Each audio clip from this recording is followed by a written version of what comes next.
Yeah, well, I sure can pick them. So it looks like it's about to hose down. There's plenty of rain around and the ground is pretty wet, so looks like we might be in for a bit of a wet one. So I'm in a valley below a dam. So this area here is the Hunua Ranges, and it's the main area, or one of the main areas, where the city I live in, Auckland, collects its water from. So I guess it's not surprising that she's going to be raining here if it's a water collection area. So there are 4 main dams in the Hunua Ranges, and we're at the Mangatawhiri, and just down the valley from the Mangatawhiri. So the road that I'm walking on, it's a pretty easy road, pretty easy walk in. That's for water care, to get between the dams and do the repair and the maintenance work and things like that that they have to do. So it's quite a nice easy walk. I'm hoping to find a clearing down the end where I can camp. I'm pretty sure I can. Camping anywhere other than in a clearing in the New Zealand bush is pretty hard. You can probably see behind me, pretty thick bush. So onwards, probably, I don't know, a couple of hours walk, I guess. It's certainly not very far anyway. So hopefully the sun stays out, it doesn't rain, and we have a nice time.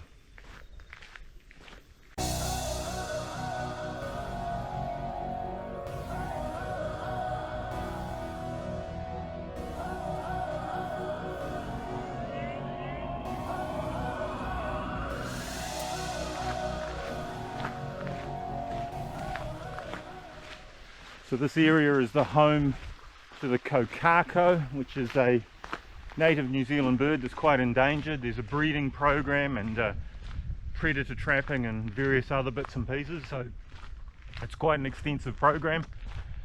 Because of that, the net result is there is, of course, lots of other bird life. So we see plenty of stuff, and I'm just walking along. I can hear all sorts, but haven't seen anything yet. No doubt we'll see some as we carry on.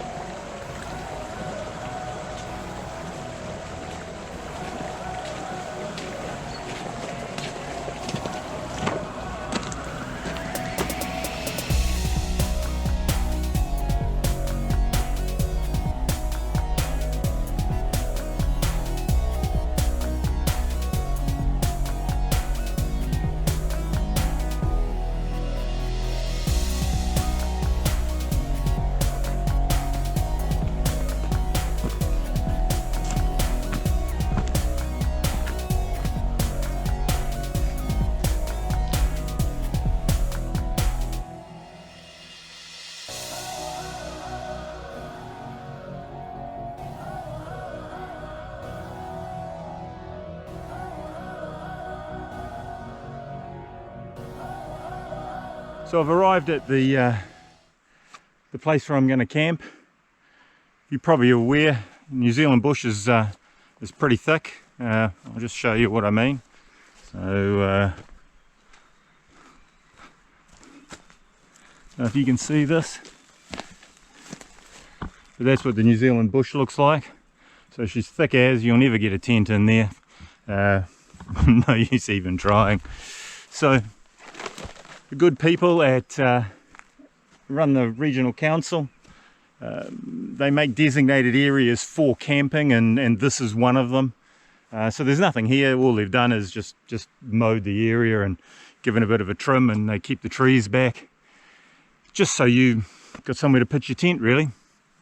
So this is where I am at the I think it's called the Lower Mangatawhiri Camping Area, and yeah, nice little spot.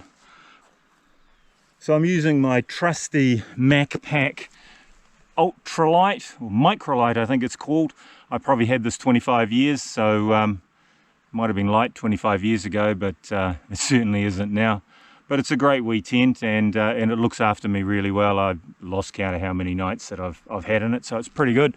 So inside we've got the thermarest, should keep us warm, and cedar summit pillow.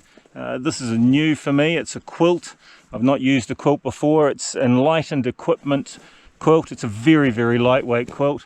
I think the whole thing weighs, I think they said, I don't know, 20 odd ounces, something like that, and it's supposed to be down to 0, which is plenty for here. So when I'm out, I like to leave a geocache around the place if I can. So this is what I'm leaving. This is my geocache.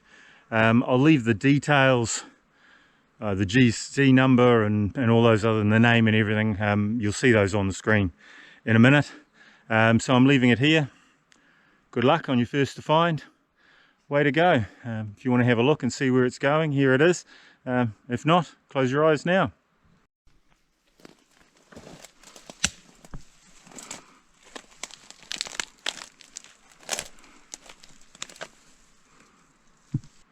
So there it is. The hint will be behind the punga tree.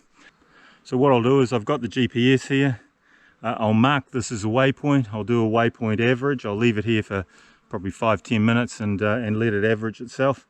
And we'll go from there. But it's a pretty easy find. I mean, the punga is right on the road here. If you can't find this, you're probably in deep trouble. But anyway, we'll see what we end up with. Check that out. There's not a trout or two in there. There's something wrong in there. Damn, I should have brought my rod. I didn't think of it. A little fly rod and a couple of nice nymphs, something like that. But that's a beautiful pool, and you can see the ripples where the fish are actually rising. It's a bit murky, so I can't actually see too much. But there's definitely going to be some trout in there, that's for sure. And this is right next to where I'm camped. I'm just literally just behind those trees. So yeah, next time, that's for sure. So it's getting on a little bit. It's getting a bit later. It's probably, I don't know, 30 minutes, 45 minutes until dark. So it's probably time to have a bit of supper, a bit of dinner. And what we got tonight, we've got some backcountry meals. We've got a beef stroganoff, so we'll see how this goes. Normally their stuff's really good. But I haven't had this one for a while, so we'll see how it is. But yeah, no, normally this stuff's really good. Good locally made stuff, made in Invercargill, bottom of the country, but very, very good stuff. So let's get on with it, shall we?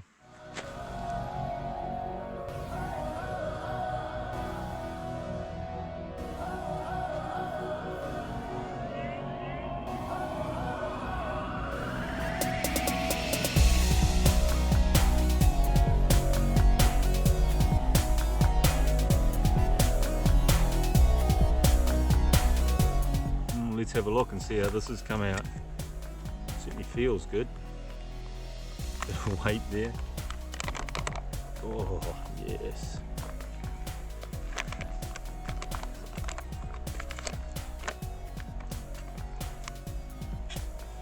So there we go. And that looked great. Look at that, big chunks of meat and rice and corn and oh, a bit hot. Still a bit hot, but boy, that tastes good.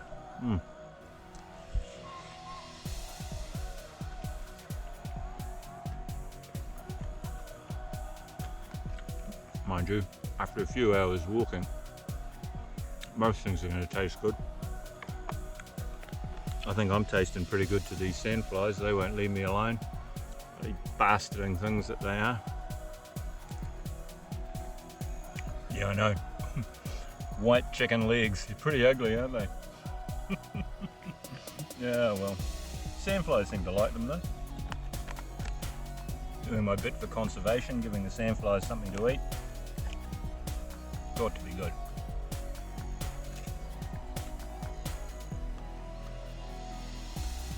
Well, that's another day done. It's getting dark outside. Time to hit the hay, get a bit of shut-eye. I guess we'll see you in the morning.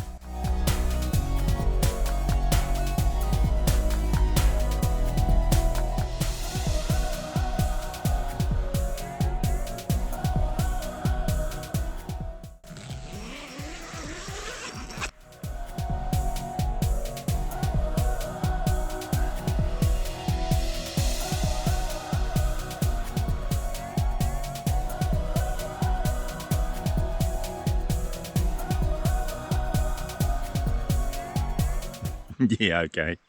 Not my smartest idea. I forgot all about the sandflies and the midges. I walked out and they just descended on me. It looked like I was wearing a sandfly coat. So yeah, just yeah. I think we'll put a shirt on and make some breakfast. So there it is behind me, just there, a little bit of grass flattened. You can just see where I was sitting, where the tent was, and that's the way it should be. So definitely, you definitely want to leave no trace. Pick up all your rubbish, take all your stuff away. Really important. We all love to enjoy the great outdoors and what it has to offer, and it's no fun when you're picking up other people's rubbish. So leave no trace. Well, just walking back, taking a different route back. There's lots of users of this park. It's a really well run and well operated park by the council. It's unusual for me to say something good about the council, but there you go. So just came across this sign. There you go. You can see that. So nobody there today, but that'd be quite interesting. They'd make a lot of noise and make a lot of smoke, I'm guessing.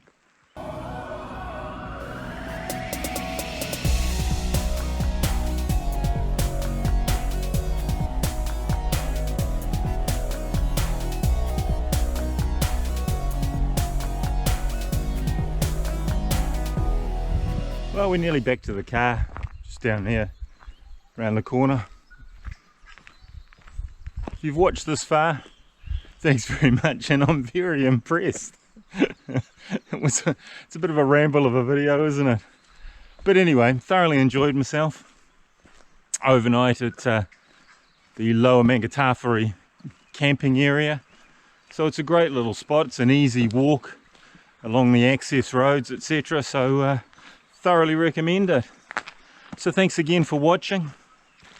It's good to have you along. Hopefully we'll see you on the next one. Stay safe. Cheers.